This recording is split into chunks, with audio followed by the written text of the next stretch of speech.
Show us 84. It's starting tonight already, huh? Stephanie, go around. There's a patient on the other side. So this is a suspected K2 patient? All of them right now. That's what I was just speaking to the medics about. This is their 4th call here tonight.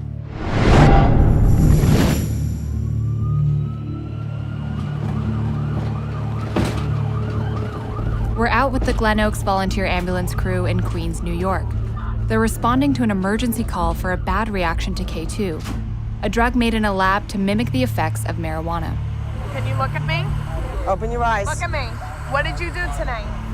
We just arrived at the psychiatric hospital here in Queens. There's been reports of someone who's unconscious, and our team's responding to it right now, but we can't get out of the ambulance because we can't actually film on hospital grounds. You're locked.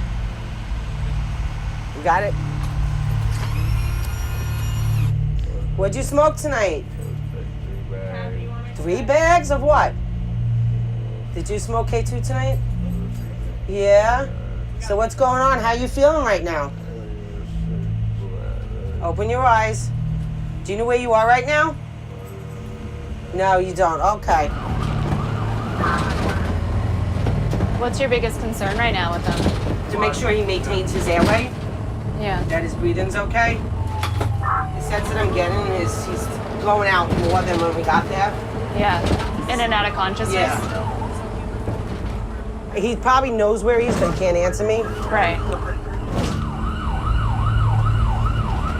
Hello?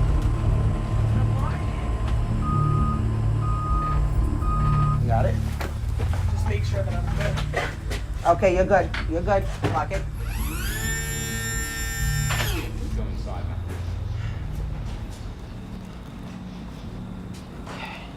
So you just had a K2 patient in here, and he was kind of going in and out. Is that He was typical? typical, yeah. That's my typical K2 patient. They usually go in and out. When I went in there, he's not making any sense. He was responding to my voice, but not responding to my questions. We're seeing now at the K2 patients, their blood pressures are dropping, and that's what's causing them to crash. It's getting bad because it's consistently happened now. It's not even a break in the day, like they're doing it all the time now. K2 is a brand name for synthetic marijuana. It's sold in small packets, sometimes for as little as $5. It's shredded plant material sprayed with chemicals that get people high. It's often sold in corner stores and gas stations as potpourri and labeled not for human consumption. Each batch has a different chemical compound. It's tough because with it being the price that it is, it's the cheapest way to get high. Travis Kessel is with Ridgewood Volunteer Ambulance Corps. Like Kathy, he's seeing more K2 cases. For just $1 a joint, he says more people are using the drug.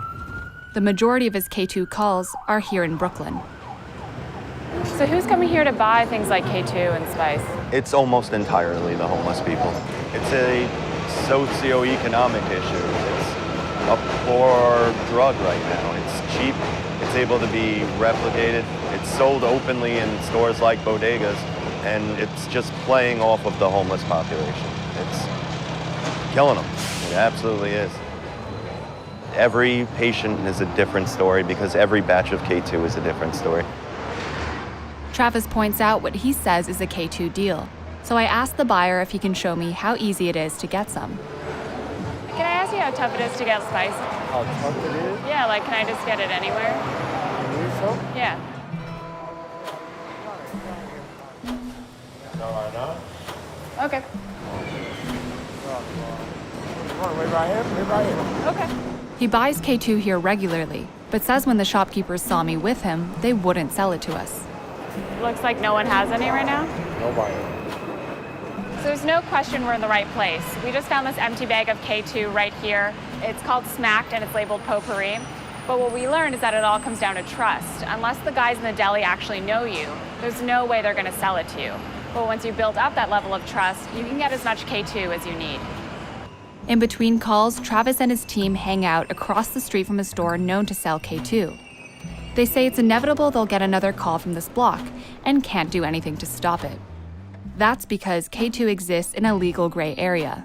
Makers of the drug try to stay one step ahead of law enforcement by slightly altering its chemical structure to create new compounds that haven't yet been classified as illegal. And the problem is growing.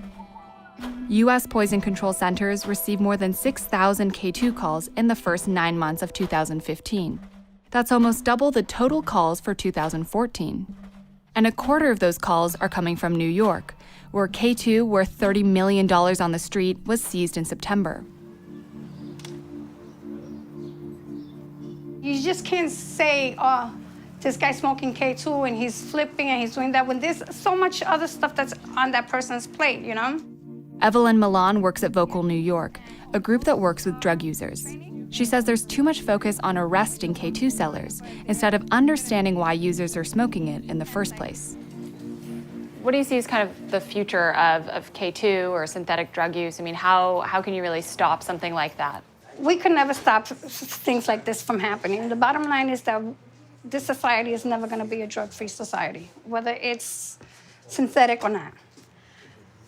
Like I said, getting to know what people are going through, people should be able to have housing, because the people that are smoking K2 are mostly people that have a mental illness, that are homeless, that are out in the street, you know? If you sleep and you eat and you have a place where you're safe, you know, the outcome is a lot different, because you're not going to change what people are doing. Behavior change has to do with the whole person, the environment.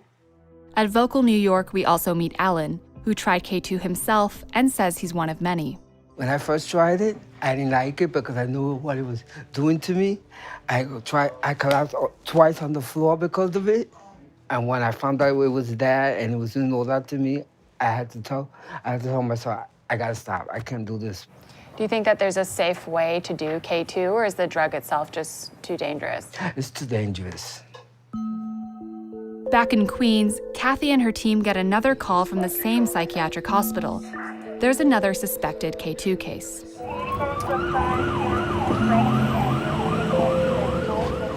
What's up, guys? How's it going? In this community, the majority of the K2 patients are unfortunately coming from psychiatric patients. I know a lot of people are trying to help them to understand that what they're doing is dangerous for them. Some of them are getting really hurt from it. I've never seen so many people use one drug. A drug which is also attracting new users. U.S. drug officials warn increasing numbers of high school students admit to using K2. As for those already using it, it's so cheap and so easy to buy, they keep on coming back for more.